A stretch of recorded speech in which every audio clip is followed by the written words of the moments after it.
Audience number 1 at 2 and 3. You're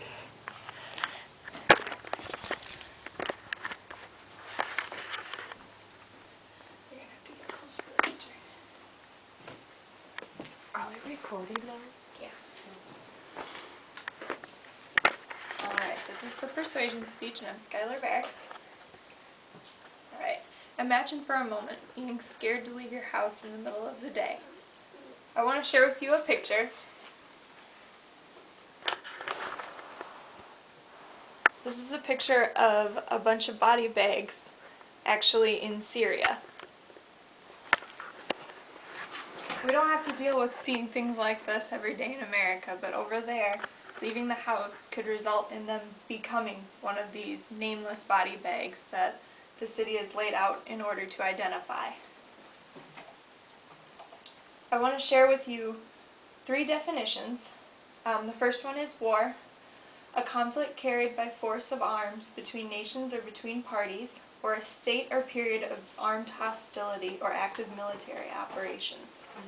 The second is massacre, the unnecessary killing of large numbers of humans or animals in barbarous warfare or persecution. And the third one is uprising, a revolt or an act of rising up. All 3 of these words have been used to describe what's going on in Syria right now. As I'm going through my speech, I want you to keep these 3 words and definitions in the back of your head.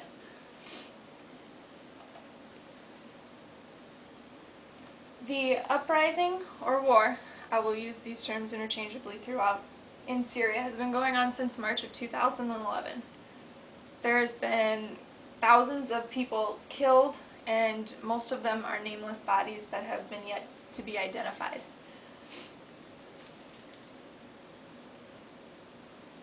It started back in March of 2011 by a group of teenagers who just happened to be walking by a building and sprayed some graffiti on it that had something against the government. These kids were then taken from their parents without their parents being warned or being told where they were, and these kids were tortured for days because they thought that they were going to rise up against the government. These kids were also part of one of the religious groups that's not prominent in the Syrian government. The Syrian government, which is also being called the Assad regime, is the president and all of his officials, and they are actually the ones that are going through and killing civilians every day. After the uprising with the teenagers being tortured and taken from their families without notice, one of the public figures for their group, the majority of the people in Syria, had died, and they made a funeral procession of most of the people around neighboring towns to see the funeral through. It was non-violent, just a walk to the funeral with the body. And at this, the government had sent military personnel to take these people down. Basically, they were given orders to shoot civilians, people. It didn't matter who they were, and if they weren't willing to shoot civilians, then they weren't allowed to be in the nation's military or the country's military, and they weren't allowed to be part of the government or talk to government officials because they would be treated as the civilians that were being shot down. After different countries like the United States began to hear about the things going on, they called for a day of peace where all shootings would cease so that they could get aid into the people of Syria, the rebels as they are now called, the people standing up against the government to get the government out of power so that they can have their country back and they can have their rights back. On this day of peace, they had met with the president of Syria, and he had agreed to cease fire. This was back in April of 2012 of this year, and the day never came. They tried to shoot any help from the United States, England, any countries that were trying to bring in aid they were told that would be shot down if they were trying to help the rebels. The UN stand on this. I actually have a couple quotes, and this is from CNN and New York Times.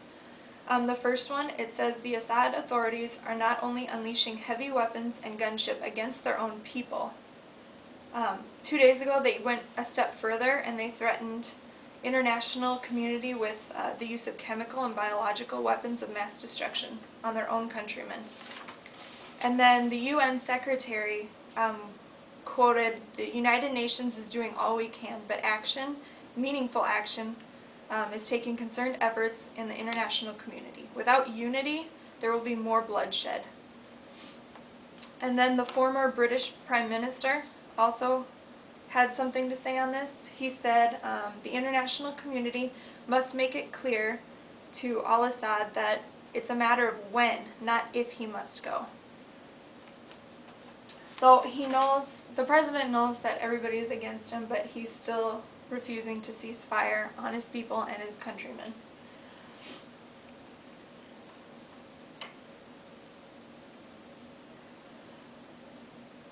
In conclusion, listening to all of this, I think most of you can agree that any one of those three definitions, if not all three, are appropriate for what's going on in Syria and to its countrymen. If people in the United States and other countries surrounding that area don't unify and get the government out of Syria, it could turn into a situation like the Holocaust or Rwanda, is what people are kind of nervous about or scared of happening. So what we need here is for people to stand up and show their support in sending over help and getting the government out of Syria. Thank you. Okay. And then there's 1, 2, and 3.